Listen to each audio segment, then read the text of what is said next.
Hello and welcome to Cricket Happenings, dear friends and subscribers. It's going to be a very short cricket show, not much cricket happening, but I can tell you that what I'm going to talk about here on this particular cricket show is the Tri-Nations tournament, which was played between Netherlands, Scotland, and Ireland. Ended up with Netherlands, Scotland actually winning the Tri-Nation T20 series at Amstelveen in Netherlands today, when Scotland made a record 221 for 3 in the T20 match, and incidentally, that was the highest ever score by Scotland in a T20, and they truly deserved to win, as not only did they bat well, they also bowled well to bowl out the Netherlands for just 106 to have a massive victory by 115 runs. So if you look at the card there, Scotland were the ones who actually batted first, totaling up 221 for 3. They had 24 coming in from the captain Carl Coetzer, 24 of 14 deliveries, 1 4 and 2 sixes. Muncy slammed 71 of just 34 deliveries, which included 10 fours and 2 sixes. Matthew Cross, everybody came to the party, and that was the precise reason that Scotland went and sat on a total of 221 for 3, which is the highest ever score by Scotland in a T20 match. Matthew Cross making 50 of 42 deliveries with 2 fours. Barrington really packing it up with an unbeaten 64 towards the end of just 30 deliveries, which included 8 fours and 2 sixes. McLeod was not on 4, 221 for 3. I look at the damage that they created, that they did to the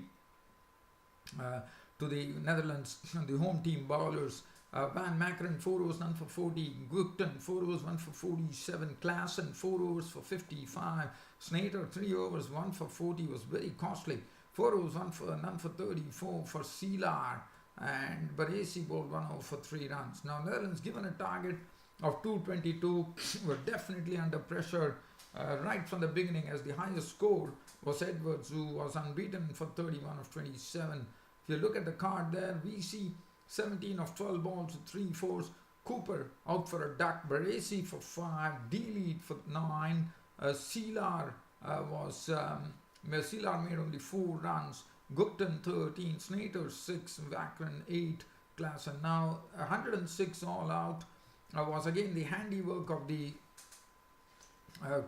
Scottish bowlers. Now Watt is definitely proving himself today. He bowled 3 overs, 1 for 20. He's the left arm spinner. He did a wonderful job, Matthew Watt. Then we had Safian Sharif, 2 overs, 1 for 15.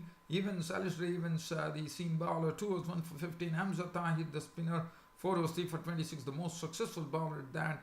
Lees, 2 overs, 1 for 16. Barrington, 1 for 7. So basically, they throttled the Netherlands batting order, and they won the match. And as I said, Netherlands won this Scotland won this Tri-Nations T20 series in Netherlands, and congratulations to them. As I said, they hit their highest T20 score in their history, and which they'll be very, very happy about. And unfortunately for Netherlands, who are actually hosting the tournament, they had the ignominy of actually losing the match against Scotland. Now the other news is we are talking about Zimbabwe, and the reason we are talking about Zimbabwe is that Zimbabwe are hosts to the T20 Tri-Series, which is coming up between Australia, Pakistan and Zimbabwe, and the team has been selected. If you look at the team, it really one really wonders as to what's going on in cricket as far as Zimbabwe is concerned, because if you look at the team, there is no Brendan Taylor. There's no Sikandar Raza, who this season was one of the prolific scorers and one of the prolific contributors to Zimbabwean cricket.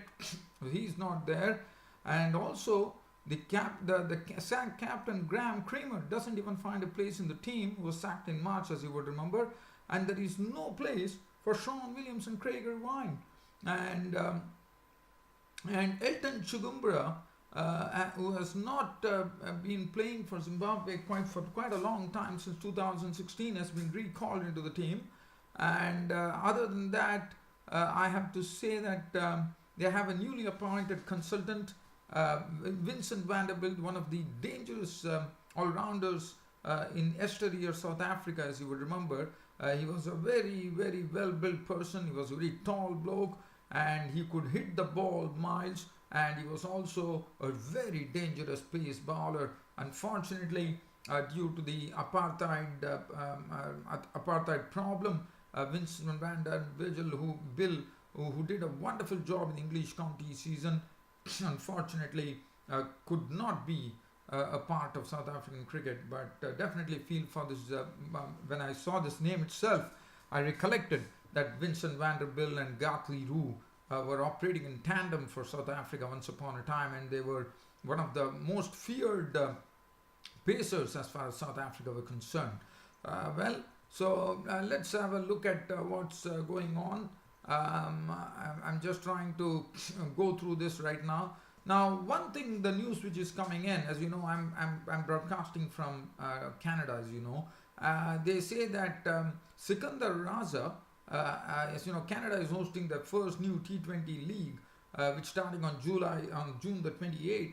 And I'm told that Sikandar Raza, the reason he has not been included, because he has been picked up to play for Montreal Tigers in the Canada's new T20 league, and that probably is clashing with the Tri-Series which is coming up in Zimbabwe. So it will be interesting. So so as I said, one is really wondering as to why Brendan Taylor, and that two strong teams like Australia and Pakistan, one does not know what is the rationale behind that, because there's no Brendan Taylor, there is no Sikandar Raza, which I already explained. There's no Graham Creamer, the South African all-rounder, the Zimbabwean all-rounder, captain all-rounder, has been sacked. And there's no place for Craig Irvine and Sean Williams. So one does not know what really is in the Zimbabwe's mind here. They've also given a recall to Elton Chigumbura. So let's have a look at the Zimbabwean squad. Now this team which has been selected will be pruned down to 15. So let's wait. And also, as you know, they have a new head coach as well from India, the former opener for India, Lalchand Rajput. So I'm not going into it. If I want, I can just talk about the teams, but I don't think, because they are going to prune it down to 15. So it'll be interesting to see what really goes on. So I'm afraid to say that without these experienced players, how would Zimbabwe fare? I'm a bit I would like to reserve my comments here, but it has come as a real sort of a surprise that certain players have been left off. Well, other than that, dear fans and subscribers, as I said, there's not much any cricket news to really share. It's a short cricket show. Thanks for your company as always, and it's good night from Ram Studios. Thank you.